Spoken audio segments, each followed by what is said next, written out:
This video has kindly been sponsored by OneFootball. With a rating of 4.8 out of 5 from over 70,000 reviews on the App Store, OneFootball really is the biggest and best app for football news, scores and stats from hundreds of leagues worldwide.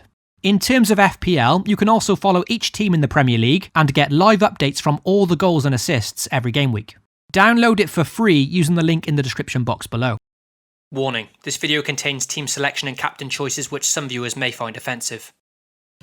Hey guys, and welcome back to FPL TV. Before checking out my team review and preview, here's a quick fixture update as we now have some information on the upcoming blank and double game weeks. If you didn't know already, this upcoming game week 29, has now become a double game week for both Man City and Arsenal.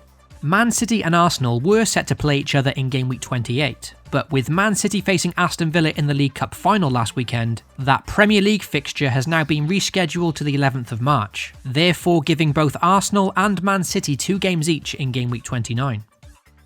It's also important to note that game week 31 directly clashes with the FA Cup 6th round, so any team that gets to the 6th round will blank in game week 31, along with the teams they were set to play in that game week. With the FA Cup 5th round now drawing to a close, it leaves only a minuscule 4 fixtures left to play in game week 31, making it a significantly small blank game week. It's now confirmed that only 8 teams will feature in 31, and those are Spurs, West Ham, Burnley, Watford, Liverpool, Palace, Wolves and Bournemouth. Keep this in mind when considering your future transfers. The teams that do blank in game week 31 will have a double game week further down the line, but it's still not confirmed when these games will get rescheduled, though it looks as if game weeks 34 or 37 could be a possibility. With that now wrapped up, let's see how my team performed in game week 28.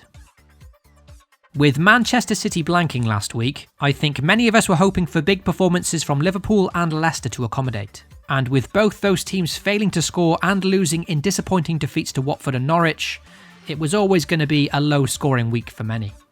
My planned transfer last week was to bring back Jamie Vardy ahead of his fixture away to Norwich, but with some rumours doing the rounds before the deadline that he was set to miss that game through injury, I brought in his teammate Ayoze Perez instead, and transferred out Jack Grealish, who didn't have a fixture in game week 28. It was a close 50-50 between Harvey Barnes and Perez for that transfer, but both blanked anyway in that 1-0 defeat to Norwich. With Sheffield United also blanking last week, I was forced to play both Jamal Lascelles and Charlie Taylor, who faced each other in game week 28. I mentioned in my previous video that all I could pray for here was a drab 0-0 draw, and that's exactly what I got. Lovely stuff. The 12 points from these two proved to be a huge bonus in a game week where FPL returns were pretty scarce. Apart from those two legends, only one other player returned points for my side, and that was Raul Jimenez scoring against Spurs. Elsewhere, there were blanks for McCarthy, Traore and even Danny Ings, who only made the bench against West Ham, and he's really gone off the boil since I brought him in. Richarlison also blanked for me last week, and for the second game week running made me heavily regret not buying Bruno Fernandes instead. In the 2 game weeks since buying Richarlison, he has played well, but has scored 16 points less than Fernandes in that time. A big point swing there, and I'd be lying if I said I hadn't considered the straight swap now. So, game week 28 ended on 34 points for me. A very low score, but not bad considering the average was a season low 26. Scoring 8 points above the average gave me another green arrow last week, so I can't really complain, rising around 40,000 places from 850k to just outside the top 800k.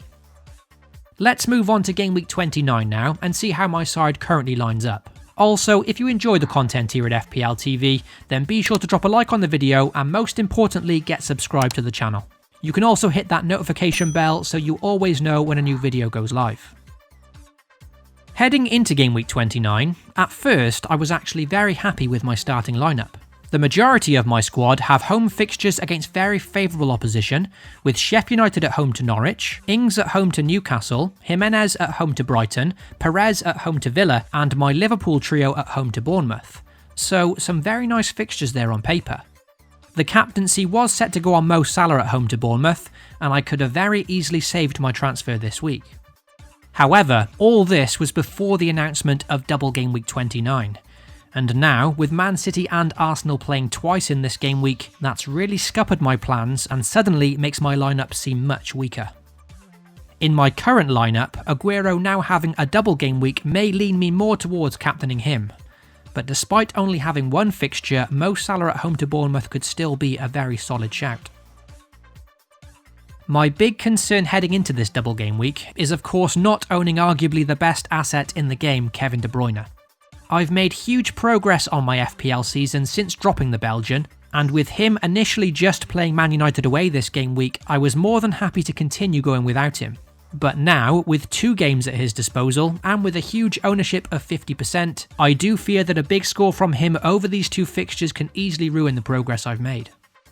What makes this situation more difficult though, is that De Bruyne has now been listed as a slight injury concern for game week 29. And there's no telling whether this is legitimate, or just Guardiola playing mind games before the Manchester derby.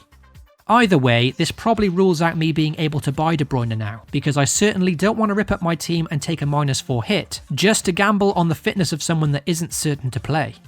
All I can do now is hope he doesn't play, or simply accept the punishment if he does.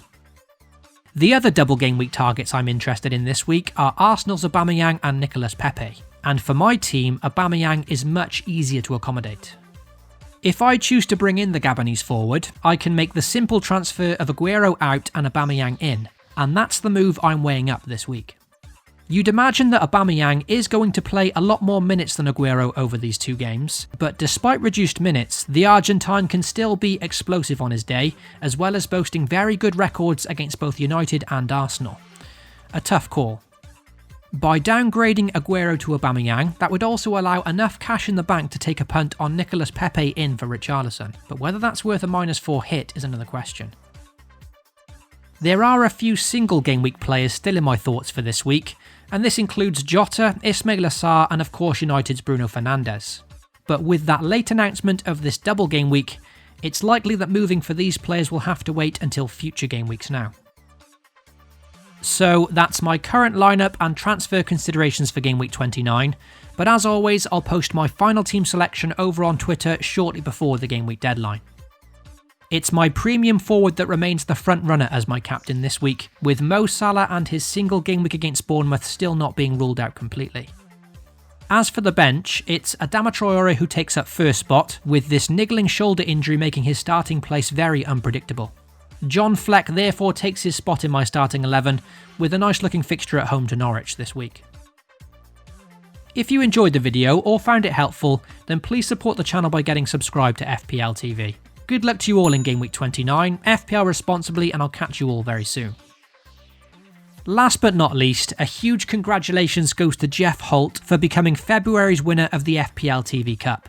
With a brilliant return of 257 points in the last 4 game weeks, Geoff now finds himself just outside the top 1,000 managers in the overall rankings. A very impressive position. Geoff, you've won yourself the coveted FPL TV trophy, along with a range of other FPL related prizes which are now on their way to you. If you'd like to be in with a chance of winning next month's cup, then head on over to patreon.com/FPLTV and get your team signed up before game week 29's deadline. Thank you to all my current patrons and good luck in the March Cup.